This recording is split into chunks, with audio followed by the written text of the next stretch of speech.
तो L&T construction से diploma engineers trainee के लिए न्यू वैकेंसी आया हुआ। जो भी लोग डिप्लोमा कर रहे हैं वो 2025 में जो पास आउट होने वाले हैं वो भी इसमें अप्लाई कर सकते हैं। तो डायरेक्टली चलते हैं एप्लीकेशन फॉर्म पे, वहाँ पे सारा डिटेल्स आप 1 बाय 1 डिस्कस करते हैं। तो ये रहा एप्लीकेशन फॉर्म, यहाँ पे आप लोग देख सकते हैं। रिक्वायरमेंट आया था, ये लिंक्डइन पे शेयर किया हुआ है, ये एल&टी का ऑफिशियल पेज है, यहाँ पे शेयर किया हुआ आप लोग देख सकते हो। ये है diploma engineer trainee L&T construction में। अब इसमें जो एप्लीकेशन फॉर्म है इसको आप नीचे इसको स्कैन करोगे तो भी चल जाओगे। बाकी इसका एप्लीकेशन फॉर्म का लिंक आपको पॉलिटेक्निक वाले वेबसाइट में मिल जाएगा, जिसका लिंक आपको डिस्क्रिप्शन में मिल जाएगा। तो वहाँ से जाके भी आप डायरेक्टली अप्लाई कर सकते हो। और अप्लाई करने के बाद टेलीग्राम ग्रुप ज्वाइन कर लेना, जहाँ पे आप चैट करके पूछ सकते हो, एक दूसरे के साथ डिस्कस कर सकते हो कोई भी अगर प्रॉब्लम होता है तो। वैसे ये 12 मंथ का पहले आपका ट्रेनिंग पीरियड होगा, जिसमें कि आपका जो पोस्ट रहता है वो डिप्लोमा इंजीनियर ट्रेनिंग रहता है, जिसमें मैं भी ज्वाइन किया था 2022 में। अब मेरा 2 साल एल&टी कंस्ट्रक्शन में हो चुका है। तो जो पहले आप लोग डिप्लोमा पास करके ज्वाइन करोगे तो डिप्लोमा इंजीनियर ट्रेनिंग में रखा जाएगा। आपका ट्रेनिंग पीरियड 1 साल चलेगा, 12 महीना। तो अगर और एक्स्ट्रा कुछ किसी से रिलेटेड आपको इन्फॉर्मेशन चाहिए होगा तो नीचे कमेंट कर देना। अगर उस पर ज़्यादा डिमांड आएगा तो मैं उस पर ज़रूर ट्राई करूँगा बनाने का। तो सबसे पहले जो ये है, इसमें कौन कौन सा ब्रांचेस एलिजिबल है। इसमें एक दिक्कत अभी आ रहा है कि इलेक्ट्रिकल यहाँ नोटिफिकेशन में मेंशन किया हुआ है, लेकिन यहाँ पे जो है यहाँ पे इलेक्ट्रिकल ब्रांच नहीं है। लेकिन मेरे एक्सपीरियंस है कि मैकेनिकल, इलेक्ट्रिकल और सिविल ये तीनों कोर ब्रांचेस हमेशा एलिजिबल रहते हैं और इस साल भी होंगे। एप्लीकेशन फॉर्म में अभी ऑप्शन नहीं आ रहा इलेक्ट्रिकल का, बाद में हो सकता है आ जाए। वैसे इसका जो लास्ट डेट है अप्लाई करने का 31 जनवरी है। 31 जनवरी के बाद इसमें हो सकता है आप अप्लाई नहीं कर पाओ। तो वैसे अभी टाइम है 10 दिन का, 10 दिन में आराम से अप्लाई कर सकते हो। अगर कोई आपका रेज्यूमे बना हुआ नहीं है, उसके ऊपर वीडियो है, आप जाके देख सकते। वीडियो को कंप्लीट अच्छे से देखना है, कैसे डाउनलोड करना है, कैसे कौन सा सेक्शन एडिट करना है, सब कुछ, और सब कुछ अच्छे से देख के रेज्यूमे बनाना है।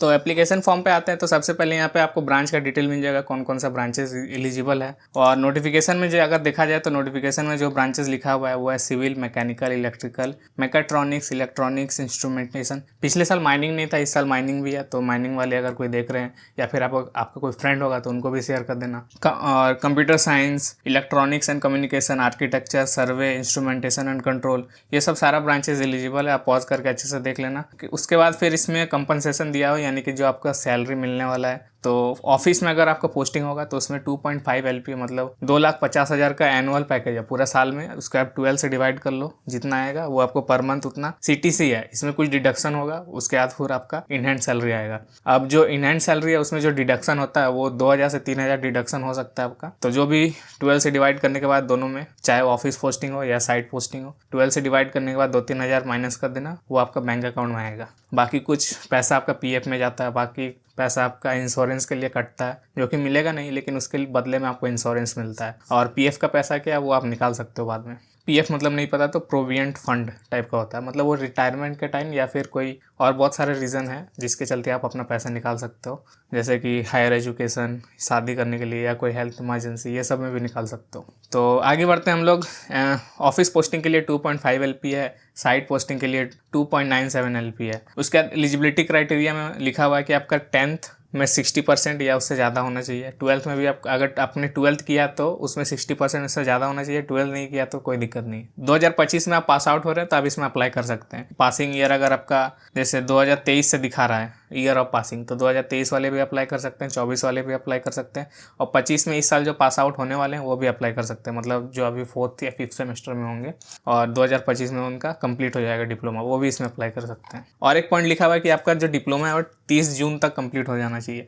ये ऐसा कोई ज़रूरी नहीं है, जब तक आपके हाथ में थोड़ी है डिप्लोमा कब कंप्लीट होगा, जब आपका बोर्ड खत्म करेगा तभी होगा। और मैक्सिमम लोग का जो है स्टेट गवर्नमेंट बोर्ड होगा, तो इसमें कोई दिक्कत नहीं होने वाला है मतलब इसमें कोई दिक्कत नहीं होने वाला। जब भी आपका डिप्लोमा कंप्लीट हो तब आप ज्वाइन कर सकते हो। ज्वाइन करने से पहले आपका 6 सेमेस्टर का मार्कशीट या फिर जो भी मार्क्स मतलब पता चल जाना चाहिए कि आप पास हो या फेल हो। 6 सेमेस्टर में कितना परसेंटेज, किसके सब्जेक्ट में कितना मार्क्स है, मार्कशीट और सारा डॉक्यूमेंट आप बाद में भी सबमिट कर सकते हो। तो उसके बाद फिर आपका लिखा है कि कोई बैकलॉग नहीं होना चाहिए, एक्टिव बैकलॉग। ज्वाइनिंग के टाइम आपका कोई भी बैकलॉग नहीं होना चाहिए। तो ज्वाइनिंग से पहले जितना बैकलॉग है सब कुछ आपको क्लियर कर लेना है। और बाकी अप्लाई करते टाइम भी अगर आप बैकलॉग डालते हो तो हो सकता है आपको रिस्पॉन्स ना है, इसलिए बहुत लोग क्या है कि यहाँ 0 ही डाल देते हैं बैकलॉग। बाकी आप समझदार हो, आप अगर सारा बैक क्लियर कर सकते हो तो आप डाल देना, नहीं तो अगर आपका बैक क्लियर नहीं होगा यहाँ 0 डाल दोगे और बैक अगर क्लियर नहीं होगा तो ज्वाइनिंग के टाइम फिर आपको ऐसे डिस्क्वालीफाई कर दिया जाएगा। एज लिमिट भी दिया हुआ है इसमें, मतलब 1 जुलाई को भी जो जिनका डेट ऑफ बर्थ है वो भी अप्लाई कर सकते हैं। 30 जून को जो जिनका बर्थडे आता आता है वो भी अप्लाई कर सकते हैं। तो ये दोनों डेट इंक्लूड किया हुआ है। बाकी आप इंडियन होना चाहिए, बाहर के हैं तो आप अप्लाई कर सकोगे, मुझे तो नहीं लगता कोई बाहर का होगा। तो मेडिकल फिटनेस ऐसा कुछ मेंशन नहीं किया हुआ, लेकिन ज़्यादा कुछ इसमें होता नहीं है, लगभग सभी कोई क्वालिफाई कर जाते हैं। वेट, हाइट, ब्लड ग्रुप ये सब से किसी का कोई दिक्कत नहीं होता है। सबका दिक्कत होता है कलर विजन से। कलर विजन पावर अगर लगा हुआ ग्लासेस ये सब तो कोई दिक्कत नहीं होगा, लेकिन कलर विजन डिफेक्ट है तो आपको दिक्कत हो सकता है। अगर मतलब कलर ब्लाइंडनेस जिसको बोलते हैं, या फिर कलर डिफ्रेंशिएट करने में प्रॉब्लम होता है, आपका अगर पता चल जाता है कि कलर विजन डिफेक्ट है तो फिर आपको डिस्क्वालीफाई कर दिया जाएगा उस टाइम पे। मतलब अभी तक पास्ट में 2022, 23, 24 ये तीनों साल में ऐसा ही हुआ है। अब देखते हैं फॉर्म आपको भरना कैसे है। और मेडिकल फिटनेस का अगर इसमें तो ऐसा कुछ मेंशन नहीं किया हुआ, लेकिन इससे पहले एक और आया था एल&टी एनर्जी कार्बोनेट सॉल्यूशन का रिक्वायरमेंट, तो उसमें जो दिया हुआ था वो मैं आपको एक बार बता देता हूँ। एल&टी एनर्जी कार्बोनेट सॉल्यूशन में जो हाइट और वेट है मेल के लिए, वो हाइट है 152 सेंटीमीटर, मिनिमम हाइट इतना होना चाहिए, और फीमेल के लिए है हाइट 150 सेंटीमीटर। तो उसके बाद वेट जो है ना 43 kg होना चाहिए मिनिमम, और फीमेल के लिए 38 kg। और इससे कम अगर आपका वेट है तो मतलब समझ लो कि अभी आपका उम्र हुआ नहीं है वहाँ ज्वाइन करने का। बस यही था मेडिकल फिटनेस, और बाकी से और कुछ सीरियस नहीं लेना, सबका हो जाता है मेडिकल क्लियर। और नेक्स्ट अब लोग देख लेते हैं कि अप्लाई कैसे करना है। फोटो यहाँ पे आपको पासपोर्ट साइज फोटो डालना है। जो लड़के लोग हैं वो देखना है कि आपका शर्ट में फोटो लाइट शर्ट होगा तो अच्छा है, बाकी इसमें तो उतना मैटर नहीं करता, लेकिन अभी से मतलब उसको रखते हुए चलोगे हर जगह तो अच्छा रहेगा। और यहाँ पे जो फोटो डालोगे हो सकता है कि आपका जब ज्वाइन करने के बाद जो ID कार्ड में आपका फोटो आए, और हर जगह एल&टी का जितना भी इंटरनल डेटाबेस है जिसमें सारा एम्प्लॉय का इन्फॉर्मेशन रहता है, हर जगह जहाँ आपका फोटो इस्तेमाल होगा, आपको अभी जो फोटो देगा हो सकता है वही फोटो आगे चलते हुए चले जाए, तो थोड़ा अच्छा फोटो देना। बाकी अब हम लोग देख लेते हैं इसमें जो आपको फिर अपना नेम डालना है जो भी आधार कार्ड में है उसके अकॉर्डिंग, उसके बाद आधार नंबर डालना है, उसके बाद ईमेल आईडी डालना है, उसको वेरीफाई कर लेना है। वेरिफिकेशन का लिंक आपको या फिर OTP जो भी आपका ईमेल एड्रेस में चल जाएगा, उससे आपका मतलब सही ईमेल पता चल जाएगा कि आप सही ईमेल ही डाले हो। गलत ईमेल डाल दोगे तो फिर कोई आपको ज्वाइन नहीं करवा सकता, क्योंकि जितना भी आपका इन्फॉर्मेशन जाएगा, टेस्ट का लिंक, इंटरव्यू का लिंक उसी ईमेल में जाएगा। और मोबाइल नंबर डाल सकते हो, वैसे मोबाइल में आपको उतना इन्फॉर्मेशन जाता नहीं है अभी, वैसे ज़रूरी है डाल देना सही, उसको भी वेरीफाई कर लेना है। उसका डेट ऑफ बर्थ डालना है। डेट ऑफ बर्थ आपको बता ही दिया, 1 जुलाई 2003 से लेकर 30 जून 2007 इसके बीच में है, तो ये आप इसमें अप्लाई कर सकते हो। बाकी जेंडर मेल फीमेल, या फिर आप नहीं बताना चाहते हो तो अदर्स कर देना। और एजुकेशन डिटेल जो है इसमें आपका 60% से कम है तो फिर आपको समझ लो टेस्ट का लिंक नहीं आएगा। 10th में 60% से ज़्यादा होना चाहिए, और 12th अगर आपने किया है तो 12th का भी डाल देना। अब उसके बाद कॉलेज का स्टेट डालना है आपको, कॉलेज का डिस्ट्रिक्ट डालना है, कॉलेज का नेम डालना है। कॉलेज का नेम में जिनका नहीं आता है नेम तो वो अदर्स एक बार सर्च कर लेना अपने कॉलेज का नेम, और आपका दोस्त अगर कोई भर रहा होगा उनसे भी आप डिस्कस कर लेना उसी कॉलेज का, मतलब अगर हो सकता है आपका कॉलेज का नेम का स्पेलिंग थोड़ा अलग हो, तो एक बार अच्छे से सर्च कर लेना। नहीं मिल रहा तब अदर सेलेक्ट करना, अदर सेलेक्ट करोगे तो यहाँ कॉलेज का नेम भरने के लिए आ जाएगा, वहाँ अपना कॉलेज का नेम भर देना, जो भी मार्कशीट में लिखा होगा वो आप भर देना। क्वालिफिकेशन में आपको डिप्लोमा सेलेक्ट करना है। डिसिप्लिन में जो भी आपका डिसिप्लिन है, यहाँ भी इलेक्ट्रिकल आ नहीं रहा है, हो सकता है कुछ दिन में अपडेट हो जाए, देखो अब नहीं होता है तो आप लोग सब लोग इसका जो सपोर्ट ईमेल है उसमें जाके आप ईमेल करना कि नोटिफिकेशन में दिया हुआ है लेकिन यहाँ पे नहीं है। बहुत लोग तभी कर दिया होगा, बाकी अगर आपको भी करना है तो कर सकते हो, और 1-2 दिन बाद चेक कर लेना आ रहा है तो अप्लाई कर देना। बाकी ईयर ऑफ पासिंग 2023, 24, 25 वाले अप्लाई कर सकते हैं। डिप्लोमा में आपका 4th सेमेस्टर तक,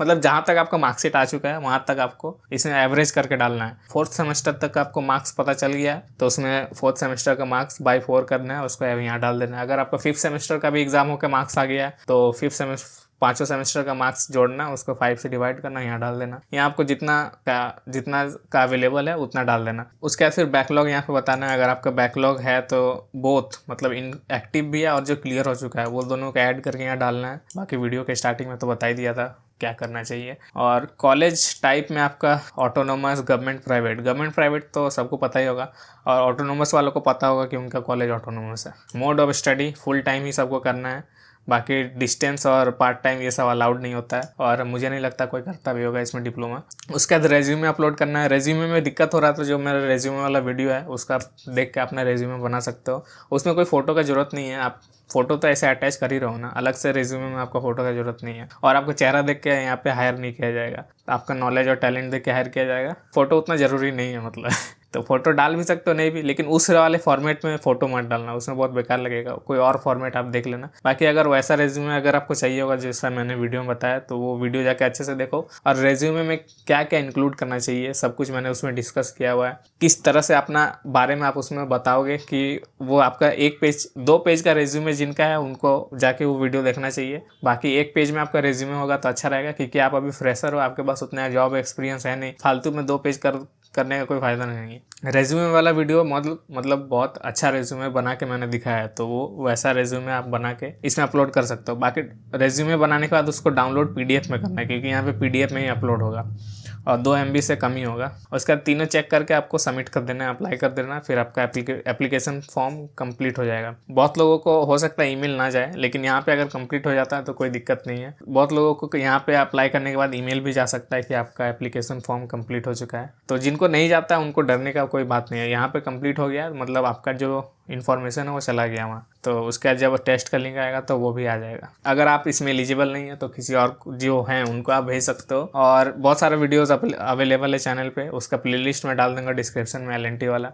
इसका एग्जाम में क्या क्या सेक्शंस होता है, कितना क्वेश्चंस आता है, कैसा क्वेश्चंस आता है, उसका प्रिपरेशन कहाँ से करना है, एग्जाम के बाद इंटरव्यू में क्या पूछा जाता है, सब हर एक चीज़ पे वीडियो बना हुआ है। तो वीडियो अभी सारा देखने का ज़रूरत नहीं है, अगर एग्ज़ाम है तो उसके लिए पढ़ो। बाकी इसका असेसमेंट तक अभी तैयारी कर लो। कैमरा माइक ये सब ऑन रहता है, और इसका टेस्ट जो होने वाला है लैपटॉप में ही होगा। कंप्यूटर में अगर आपके पास वेब कैम और माइक है तो ही हो सकता है, और tablet, mobile, smartphone, Android phone, iPhone, Samsung Galaxy S22 plus ultra, ये सब कुछ भी नहीं चलेगा। लैपटॉप वेब कैम के साथ माइक होना चाहिए, माइक और स्पीकर अलग अलग होना चाहिए। कंप्यूटर में क्या होता है कि स्पीकर वाले में अगर आप माइक डाल दोगे और मतलब दोनों साथ में काम नहीं करता ना, दोनों के लिए अलग अलग पोर्ट होता है। आपका ऑडियो इनपुट जाता हो, और मतलब किसी से अगर आप वीडियो कॉल कर सकते हो अपने सिस्टम में, कंप्यूटर या लैपटॉप में, तो इसमें आप टेस्ट दे सकते हो। तो टेस्ट के टाइम कोशिश करना कि आपका रूम पे कोई ना हो। आपको एक ID कार्ड का ज़रूरत पड़ेगा, और कोई खिड़की के पास बैठना, क्योंकि ID कार्ड ऐसे दिखाने में दिखना चाहिए, आपका चेहरा भी दिखना चाहिए अच्छे से। तो बस यही है टेस्ट के लिए। और बाकी टेस्ट के लिए कैसे प्रिपरेशन करना उसका वीडियो आपको डिस्क्रिप्शन में मिल जाएगा। और टेलीग्राम ग्रुप ज्वाइन कर लेना और व्हाट्सएप चैनल ज्वाइन कर लेना, ये दोनों का लिंक भी आपको डिस्क्रिप्शन में मिल जाएगा। मैं मिलूंगा आपसे नेक्स्ट वीडियो में, जिसके ऊपर भी कुछ भी अगर और डाउट है, किसी और पे वीडियो चाहिए तो नीचे कॉमेंट करके बता देना।